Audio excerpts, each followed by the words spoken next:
Well, thank you very much. So actually, the RSA isn't really an arts organisation, but it's confusing because it's in our name. When I first went to the RSA, I'm going to admit that I'll admit this now, so that you can kind of get your feelings of animosity towards me out. I went to the RSA because I had previously worked for Tony Blair, and it's all right, it's fine. I wasn't actually responsible for Iraq. I just want to share that with you. But when I went to the RSA, sorry? They all say that. Yeah, no, I really wasn't. It all happened before. Anyway, when I went to the RSA, I wanted to change everything, because this is what Tony had done to the Labour Party. So I remember I went to the first staff meeting and I said, look, the people who join the RSA are called fellows. And I think that's a bit sexist, actually. And I think it would be much more democratic and egalitarian if we just call people members. People, I think, obviously went down quite well. Just showed the kind of leader I am, really, just innovative and getting straight to the point. And it was only when I was leaving that a rather junior member of staff came up to me and said, that's a fantastic idea, not fellows, but members. Just one little tiny thing, which is, do you think people are going to want to have the letters MRSA after their names? So I didn't proceed with that idea. Now, I don't have a PowerPoint. I'm going to cram a lot of stuff in the next 28 minutes and 48, 47, 46 seconds. But although I'm going to cover a lot of stuff, at the heart of it, there's a really, really simple idea.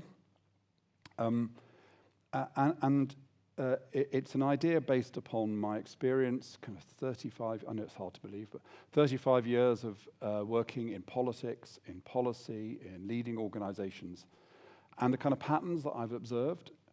And what I'm interested in, as you've heard, is change, really. I'm interested in why change is difficult and when it happens and what are the circumstances in which it happens. So I will go all over the place, and feel free at any moment to just shout out and shout rubbish or put your hand up or walk out or whatever you want to do. But so I don't think it'll be too difficult to understand. Anyway, however difficult it is to understand, it won't be as difficult to understand as it was for my wife to understand that this isn't a bank holiday in Scotland, which is why I agreed to do this event.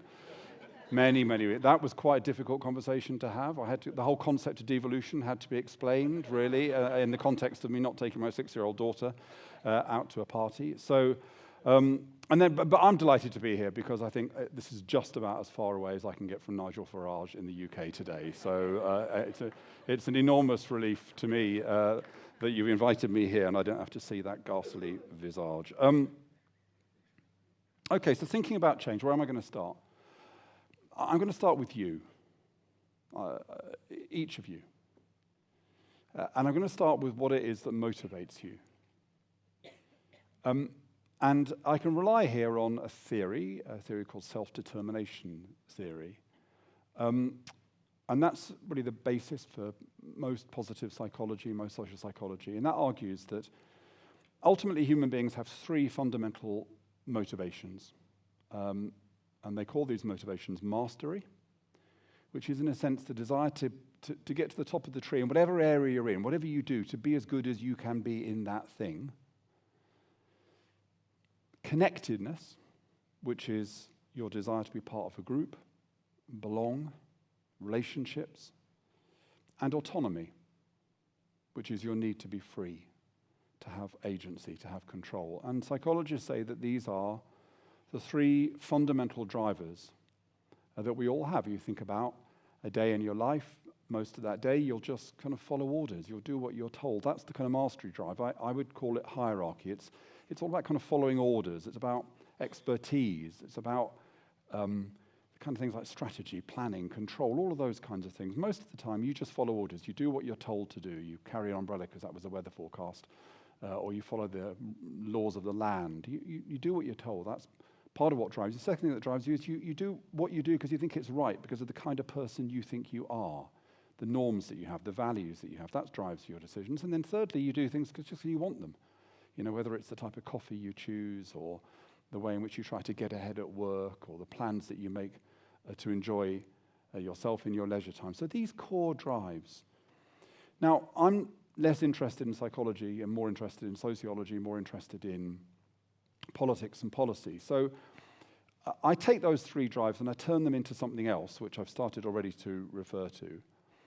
By the way, this is the first of three big ideas in the first half of what I'm going to... I ought to have used PowerPoint. Things I had PowerPoint. I did use PowerPoint years ago. Last time I used PowerPoint, I ran IPPR, which is a think tank. And the PowerPoint had been done by an intern who was really nice, but hadn't used the spell check with sufficient discrimination. And in front of about 500 people, including the world's journalists, the first slide came up and it said, daft recommendations of the IPPR Commission on Public-Private Partnerships. So I've never used PowerPoint since then, so you just have to hold it in your head. Anyway, so I would equate those three drives. I'd equate the mastery drive, I've already referred to it as hierarchy. So this is the kind of authority drive. This is the following rules drive, and sometimes making rules drive. I'd call the connectedness thing solidarity. That's the belonging thing, the tribal thing, the being part of something bigger than ourselves drive. And I call the final one individualism, the individual drive to live the life we want to live, to have the things that we want to have. So my first idea is it's useful to think in terms of those three drives, but there is a fourth one, which I'll refer to a couple of times, and there's a fourth drive, and that is fatalism, because actually, a lot of the time, we don't do anything at all. We just sit on the sofa, complain about the news, but don't get involved. We don't sort things out. We just give up. And interestingly, psychologists don't talk about fatalism. It's actually a very big part of who we are and and the species that we are. I might refer to that later. But anyway, let's concentrate on these three things I've talked about. Now, that's my first proposition, that it's useful to think about ourselves as driven by authority, by values, and by aspirations for ourselves. And that's all of you. Whoever you think you are, you all have those drives. You do all follow orders at some times. You do the things that you think you ought to do because of the tribe you are, and you do things because you want them for yourself. That's what drives you. Now, the second idea is very simple, and it derives from that. And the second idea is, if you can combine those different drives, if you can bring them together and you can apply them together, then you can maximize the possibility of change. It's a kind of obvious point, but let me give you some examples to illustrate it. So let's start with policy. A very big study was done 2 or 3 years ago about policies all around the world, literally all around the world. It was a kind of meta study of policy success and policy failure.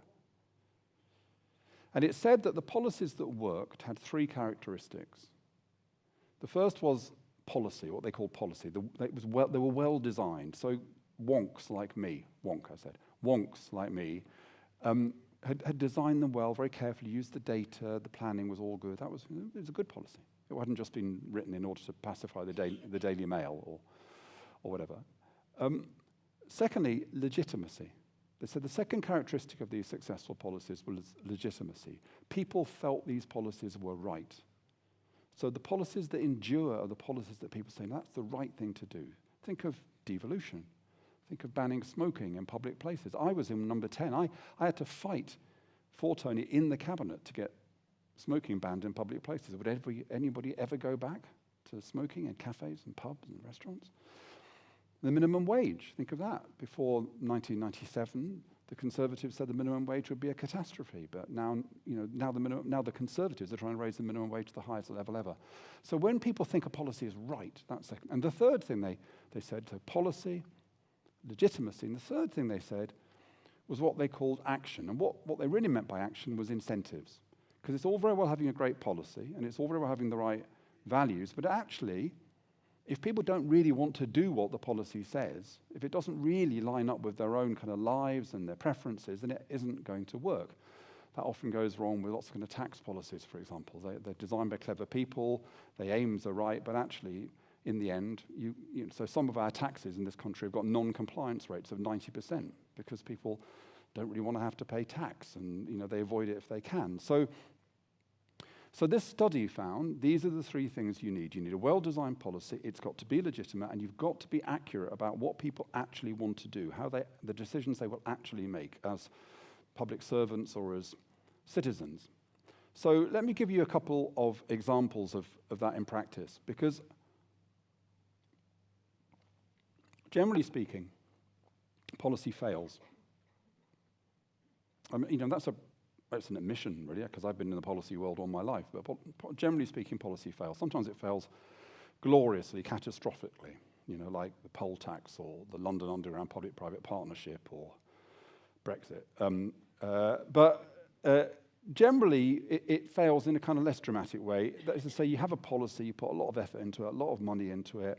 It has some impact while you're applying the pressure. The second you think about politicians' agenda moves on, the second the funding runs out, things revert to how they were before. So huge areas of policy, huge areas of policy. Public sector reform is a great example. There's been swathe after swathe after swathe after swathe of public sector reform. If none of that are being put in place and we just let public servants kind of get on with it as best they could, I don't think things might not be any better. They certainly wouldn't be any worse. So when policy succeeds, it's worth paying attention, I think. So I'll give you a couple of examples. I live in London, and as you'll probably remember, if you go back about 15 years ago, if you were middle class, sending your child to a school in inner London was kind of tantamount to an act of abuse, basically. I mean, it was, these schools were rough, and middle class parents did not want to send their kids to them. And most of my friends, I did send my kids to state schools, and they had a kind of mixed education. But I lost a lot of friends at that time because they sent all their kids to independent schools, and I didn't approve it. It all felt quite tense. Anyway, the Labour government introduced a policy called London Challenge, and there was a lot of money put into this policy, but that doesn't really make any difference because money's put into lots of policies and they still fail. London Challenge worked. It worked amazingly. So if you take a local authority like Hackney, Tower Hamlets, Lambeth, these were all right at the bottom of the league table. Terrible results. Terrible schools. The school one of my sons went to, Oliver Letwin, a Conservative cabinet minister, said he literally said, on record, he said he'd rather beg in the streets than send his child to the school that my son went to. And so it turned round. These local authorities went nearly to the top of the table. Lots of London schools became outstanding. Now when you hear about failing schools, it isn't in London at all. It's often seaside towns, it's rural areas, it's the periphery of Britain. Now, why did that work? Well, I would argue it worked because it combined those three things I've talked about, and indeed it even combined them in terms of the people who ran them. So there was a civil servant in the Department for Education. He was the data man. So what he did was he put schools together who had exactly the same socioeconomic intake, because what he'd noticed was that schools often said the reason we're failing is because our kids are very poor and they come from difficult backgrounds. So he said, okay, we'll put schools into groups together with exactly the same socioeconomic background. And then the schools that are doing least well in the group have got no excuse. They have to try to learn from the better schools in that group and improve. Secondly, there was a guy called Tim Brickhouse. He was the schools commissioner. And for him, London Challenge was all about one thing, social justice. It was all about the fact that working class kids and black kids were getting left behind. And that's how he sold it to the teachers. And teachers in London are quite left-wing. This is all about social justice, he said. And then the third architect, someone you may have heard of, was a guy called Andrew Adonis. Now, for Andrew Adonis, kind of being very Blairite, it was all about freedom. Freedom for schools, autonomy for schools. Schools could become academies. You weren't just a good head, you were a super head. You could take over a failing school. So he brought that competitive element to it. So that combination of the strategy and the data and the expertise, the commitment to values, that legitimacy bit, that social justice bit, and the fact that schools are given freedom, they were actually encouraged to compete a little bit. I know that's anathema in Scotland, but they were encouraged to compete a little bit. And that's what worked, and it had a remarkable effect. And now people all over the world say, we must learn from London Challenge. There was another example just 2 weeks ago. The most thorough evaluation ever undertaken of a policy initiative was published, and that was the evaluation of the Troubled Families Initiative, based, of course, on a program that started in Dundee and led by Louise Casey. And it said that the impact of troubled families was positive and impressive. It had a real difference on the number of children at the at-risk register, the number of children dropping out of school, the number of children being taken into care. It seemed to have an effect on employment and on well-being. And how was that program designed? Well, I'd say it was the same elements. It was really strict. If you know anything about the Troubled Families program, professionals really took over people's lives. So people who had chaotic lives, and they would take over, and there was a very strong paternalistic element to it. So it was, there was a lot of authority in it. If you were in a family in that program, your life was to an extent taken over to get you back on track. But secondly, go back to values, it was underpinned by a belief that no family should be abandoned, that every family could be turned around. It's possible for any family to get their lives back on track. And then thirdly, there was actually a payment system for local authorities that participated, very much focused on outcomes, and it incentivized the local authorities that did it and the providers to really think hard about achieving the very concrete outcomes in that program. So those two policies are examples of how, if you can combine those three things I talked about, authority, values, incentives, you can get amazing results. Let me turn to organizations. That's policies I've talked about. What about organizations? So a friend of mine, a guy called Charlie Leadbeater, he did a study a few years ago. He wanted to look at the most innovative organizations in the world. So at that stage, this was a few years ago, he looked at the football club, FC Barcelona. He looked at the animators, Pixar. He looked at an amazing Indian social enterprise called Pratham that was bringing affordable education to tens of thousands of villages in India. He looked at a Cambridge molecular biology lab that was winning Nobel Prizes. He looked at them all. And he said, what is it about these organizations? Why are they so innovative? Why are they so brilliant? And then he came up with a phrase to describe them. He said they are creative communities with a cause. Creative communities with a cause. So what he meant by that was that the leadership of those organizations was missionary, it was visionary, it was cause-based. It wasn't leaders interfering, being overbearing, being self-serving, but providing a real sense of mission and purpose. That these were organizations that were communities, people working together to achieve something. Importantly, not working together in an inward way, not just to protect themselves, but to achieve something amazing in the world, to play the best football, produce the best films, bring education to poor kids, solve scientific problems. And thirdly, these were creative places. They were places where people had autonomy. Remember autonomy? I talked about it earlier. They had the freedom to take chances. They were tolerant of people making mistakes. People were allowed to express themselves. Creative communities with a cause. And then finally, in the first part of what I have to say, I think it's true also of places. So if you think of cities, people who study cities and look at what makes cities succeed have started to change their tune in recent times.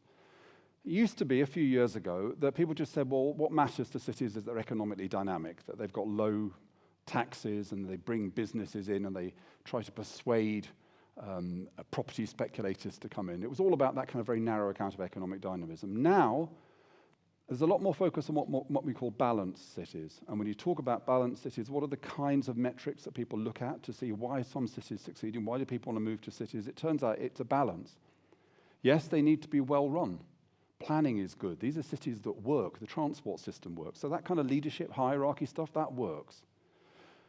But secondly, yes, these are cities that are full of creativity, where people feel in these cities that they can express themselves, are very enterprising, lots of business startups, lots of clusters of entrepreneurial activity. And third, at last, a recognition of the importance of a sense of community, a sense of belonging. All of these cities are cities that will talk about inclusive growth, not just growth, but inclusive growth that needs to try to benefit all the citizens in those places. So the best cities now are starting to understand the balance that I've been talking about. I think it's true, by the way, of whole nations.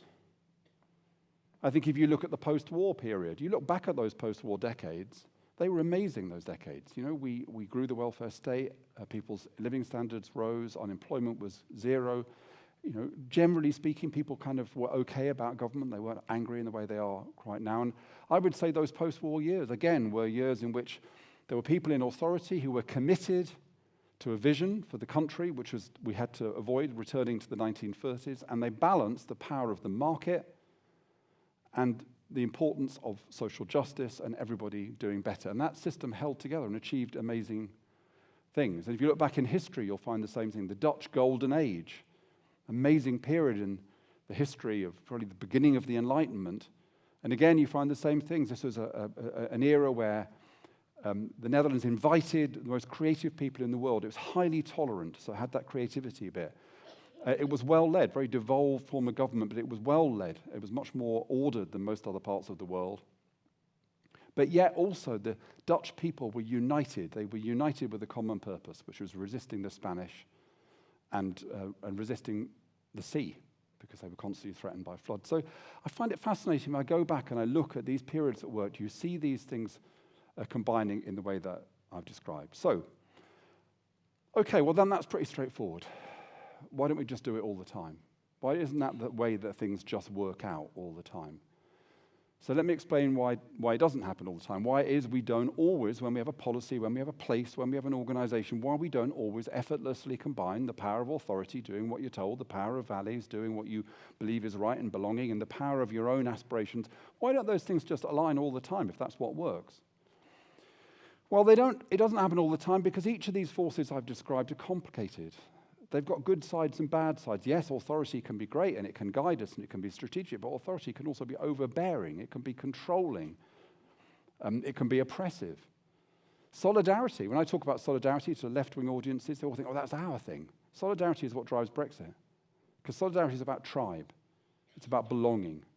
It's about nationhood as well. So solidarity's got a kind of generous, altruistic element, but it's also got a kind of sense of us against them. And individualism, I don't really need to explain, do I? Individualism can be great if it's about creativity, entrepreneurship, personal growth, but it can also be about selfishness. It can be about kind of competition at the exclusion of collaboration. And in many ways, our society is far too dominated by kind of narrow individualism. So that's one reason they don't always work together. The second reason is actually, as ways of thinking about change, they push against each other.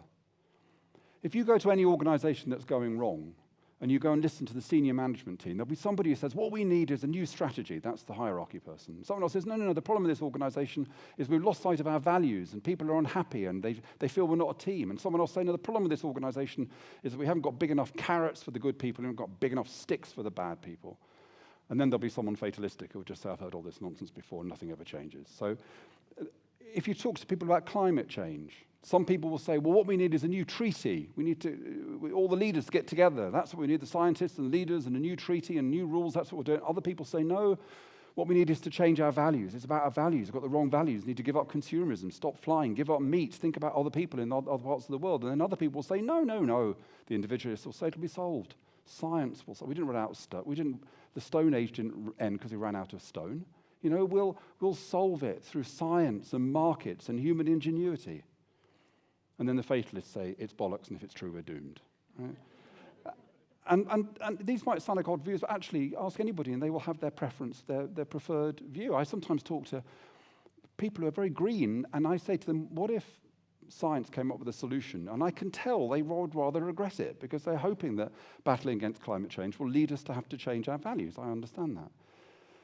So they push against each other. Can I give you a little example of this? That happened to me. Is that all right? Are you still with me?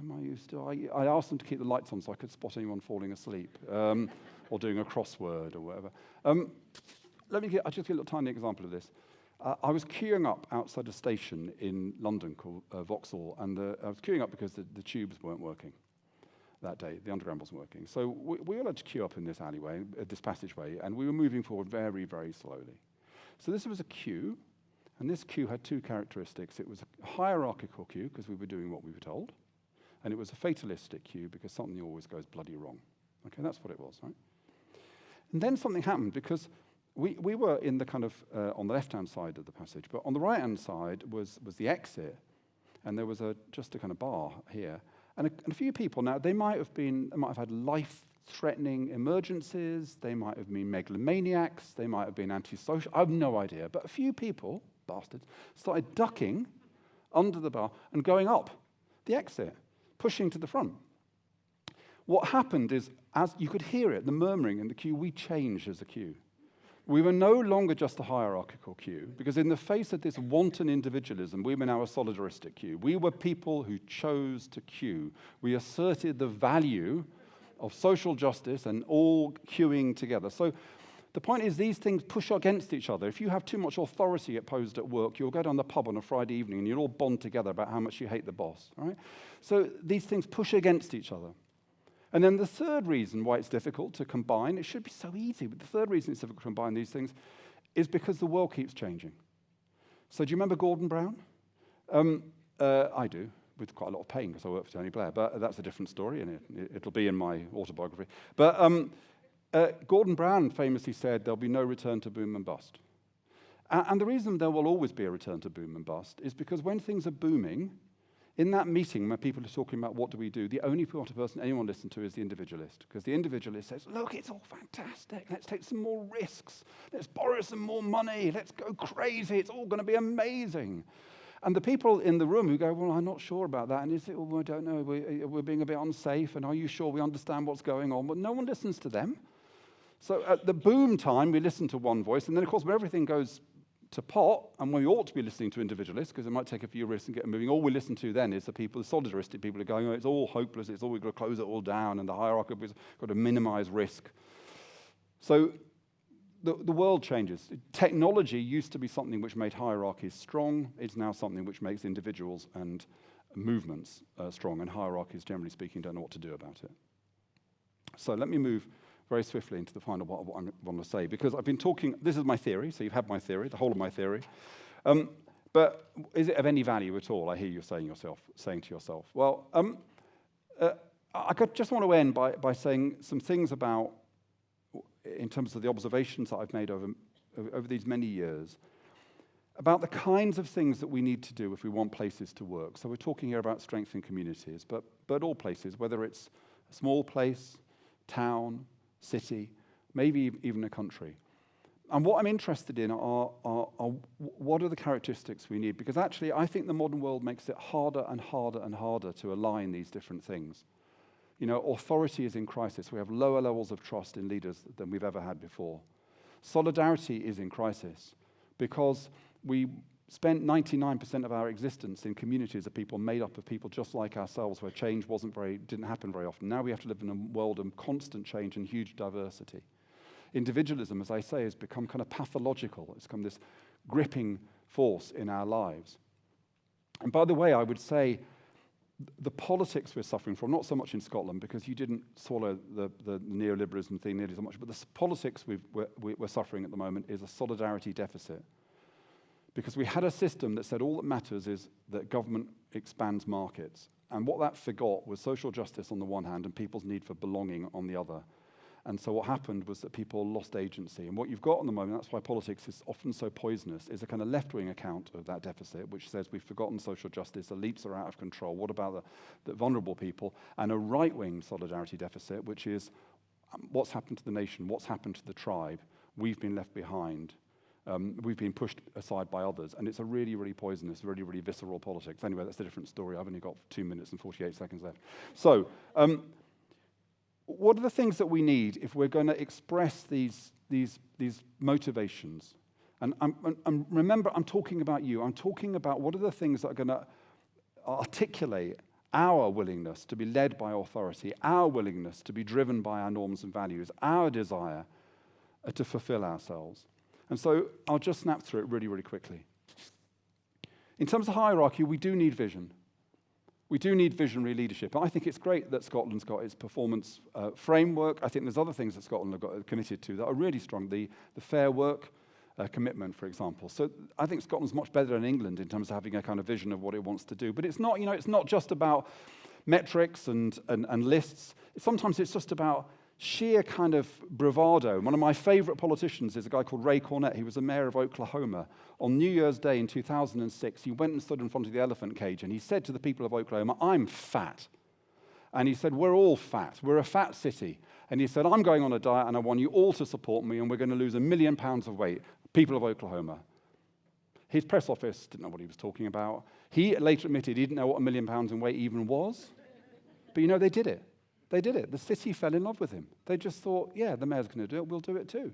And after people had started losing weight, that's when he got money invested in greening the downtown, in setting up gyms and all sorts of other stuff. So, Oklahoma has really changed. It's probably still quite chubby, but it's really changed as a kind of inspirational leadership. So you do need vision. That's the first thing you need. Secondly, is you need to be reforming. You need to do things differently. Lots of our institutions are failing. Things don't work in the way that they used to work. So a couple of examples that have inspired me recently. In Barking and Dagenham, local authority in the edge of London, they're getting rid of the old directorates in the local authority. They don't have a housing directorate, a social care directorate, a children's directorate. They have the whole directorate based around people's life cycles, where people are in their life cycle. And what Barking and Dagenham say to all their staff is, whatever issue someone presents to you, if that isn't the issue, there's an issue behind it, then go to the issue behind it. Help them with the issue behind it. So you don't say, no, computer says no, because I found out this housing problem isn't really a housing problem, it's a mental health problem. You help them with a mental health problem. So they are training and supporting their staff to find out what the real issue is when someone presents themselves rather than pass them over to another part of the organization. Then that's brilliant.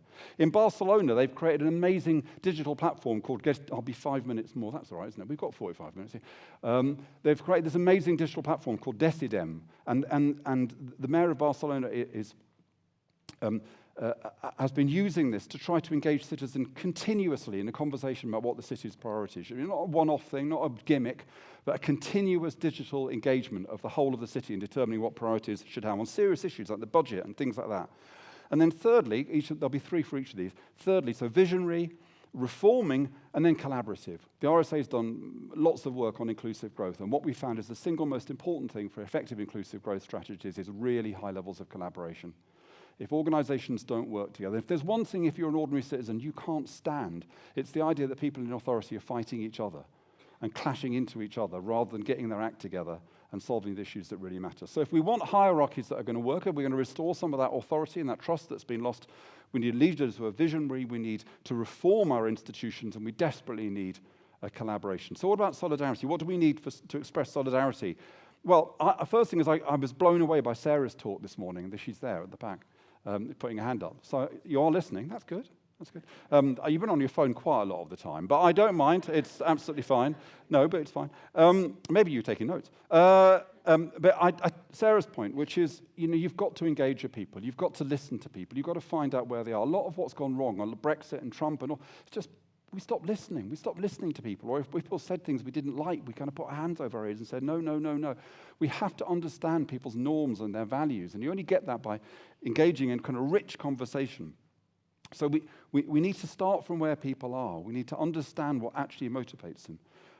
Secondly, and I've said this already, solidarity doesn't work if people feel there's enormous injustice.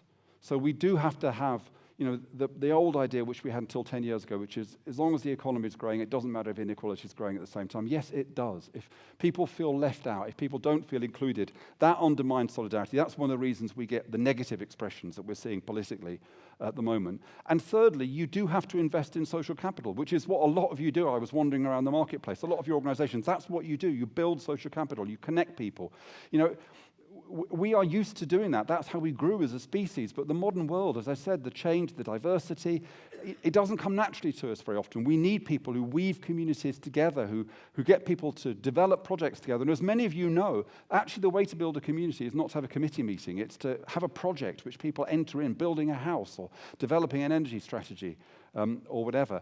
And by the way, what you do is great, but we should be doing that in all our public services. The RSA has just done a piece of work on schools that don't exclude pupils. So the schools that are best at managing very difficult pupils. And what did we find about those schools? What was the thing about those schools? Relationships. Those were the schools where the teachers and the pupils had the best relationships, the school and the parents had the best relationship, and the school had the best relationship with other organizations within the locality. It was relationships, not processes, not systems.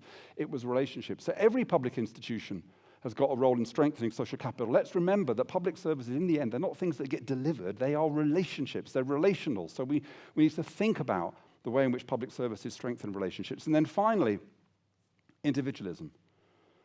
Well, first of all, and I don't need to say this here because it's a big theme for High, but we have to value innovation and entrepreneurship.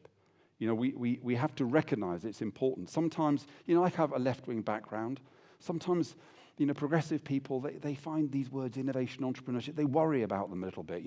Are they, is this really what we should be encouraging? Yes, absolutely. It's absolutely critical to the success. It's a critical human desire to be innovative, to be entrepreneurial, to be creative.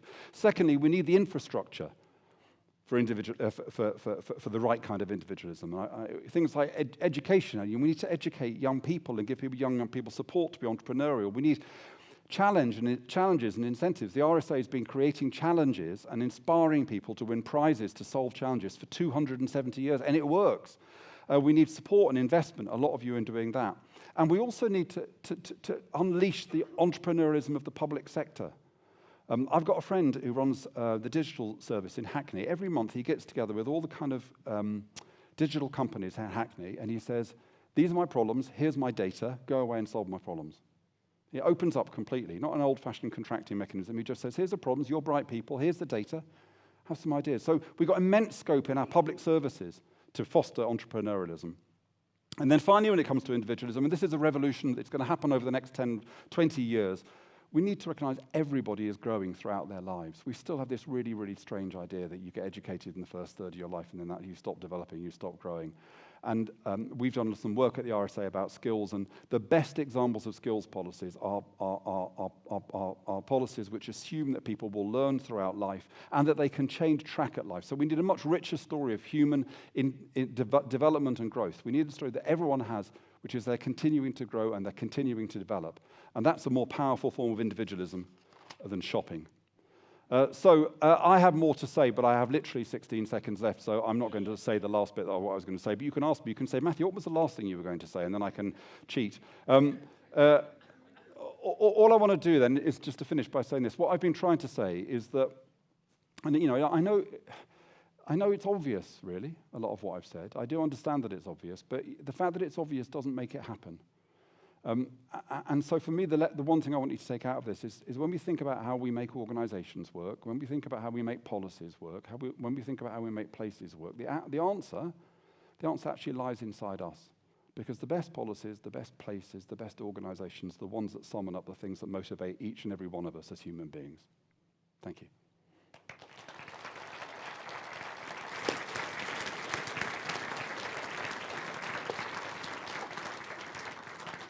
Come and sit down. Come and sit down for a second or two, Matthew. We may stretch over, but I think you'll feel it's worth it, just if we keep you back a few more minutes. I think the session's 45 minutes. That was for me for half an hour. That's what you say, yeah. So what's the last thing you were going to say? So look, the last thing I was going to say was this, that I just wanted to encourage you in a way of thinking. So I said that policy fails before, and policy does fail, and actually we've studied this, and there's the two main reasons policy fails to achieve its impact, social policy in particular, is that it's too scattergun on the one hand. It tries to affect one variable in a complicated system, and the effect, it has a minor effect, or sometimes it even has counterproductive effect.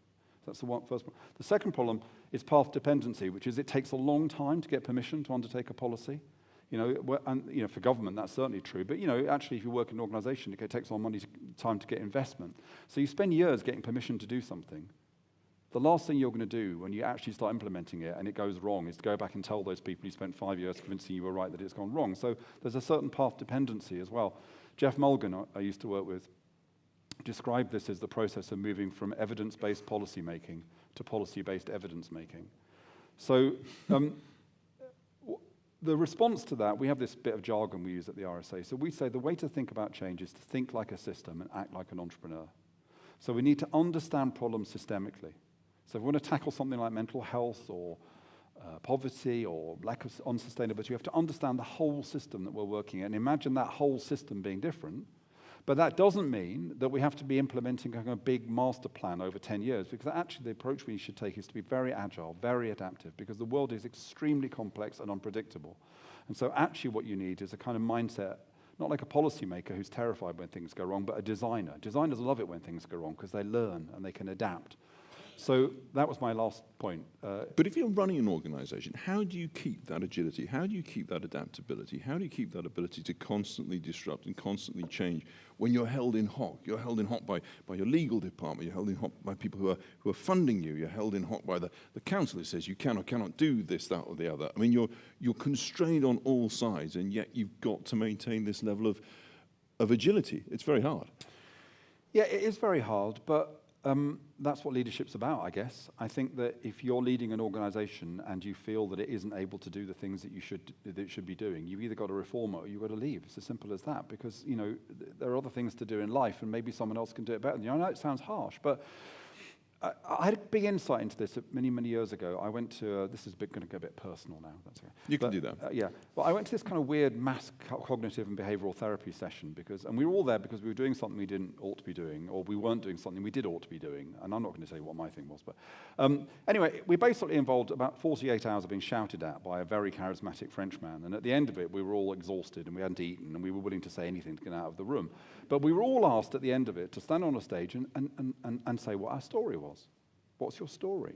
And the interesting thing was every single person got up and they all said the same thing. They all said, the reason I'm doing this, cheating on my husband or drinking too much or taking drugs or whatever it is, or the reason I'm not doing this, which is, pursuing my ambitions, is because it's hard being me. Every single person, because it's hard being me. That was now, the reason I make that point is because I think organizations have exactly the same story deep inside themselves. They have it's hard. Talk to business leaders. Why can't you be more ethical? Why can't you do the right thing? Well, it's the competition, it's the shareholders, it's really hard. Talk to journalists. Well, it's the readers, it's the editor. Talk to MPs. Well, we don't get paid enough, so we have to take our expenses. The reason the cover-up kills people is because when something goes wrong, they think, well, it's so hard already, I can't have to admit to that. So my view is, if you're an organization and you've got that story that it's hard being you, you've got to go to the heart of it. You've got to change whatever it is. You've got to say to your shareholders, I'm sorry, I'm not going to maximize profit in the short term, and if you don't want that, you mustn't invest in me. Right.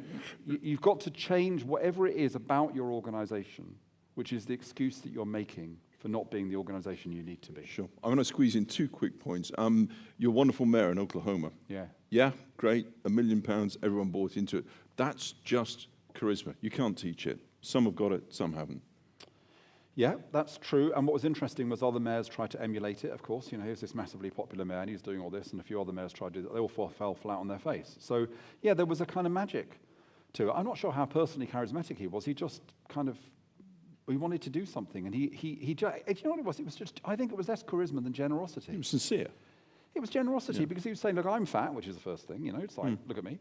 And then secondly, I want you to help me. And thirdly, he could have fallen flat on his face. I mean, everyone could have laughed at him. I mean, his press office thought he was completely crazy standing outside the elephant cage on New Year's Day. But he just got it. And that's, what you need sometimes. You need politicians to have that ability. We don't have enough politicians to have that ability to take a risk, to go out there. And I think if they do, and when they do, actually some of our hostility to them dissolves because we can see it. We can see the integrity in it. So no, I'm not saying everyone can do that.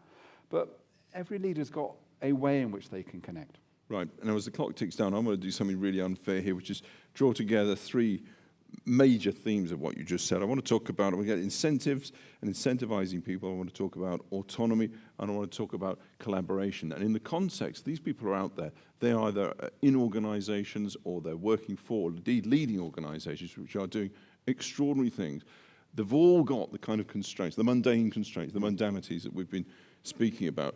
They may look at you and say, well, this is great, incentivizing people, collaboration, but it's a luxury.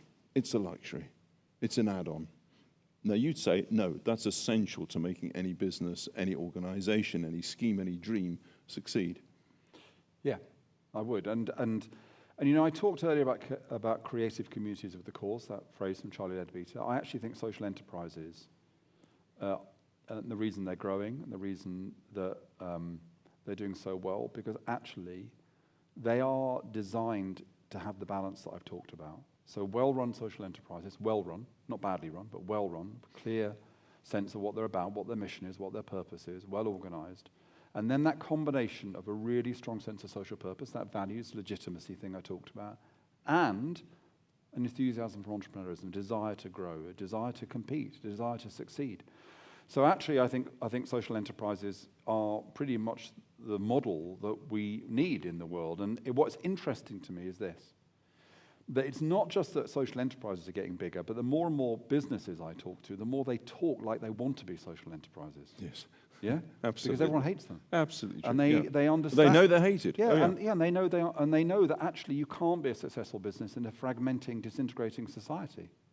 And the more I talk to the public sector, the more they want to be more like social enterprises, because they want to have more creativity, entrepreneurialism, innovation within public services, and they understand that the over-regulation that takes place within the public sector makes that incredibly difficult for them. So I think, many people in this room, everyone in this room probably one way or another runs social enterprises, supports social enterprises, believes in social enterprises. I think social enterprises are the future. They are creative communities with a cause. Right, we're going to leave it on that optimistic note. Ladies and gentlemen, Matthew Taylor, thank you very much, Matthew. Thanks indeed.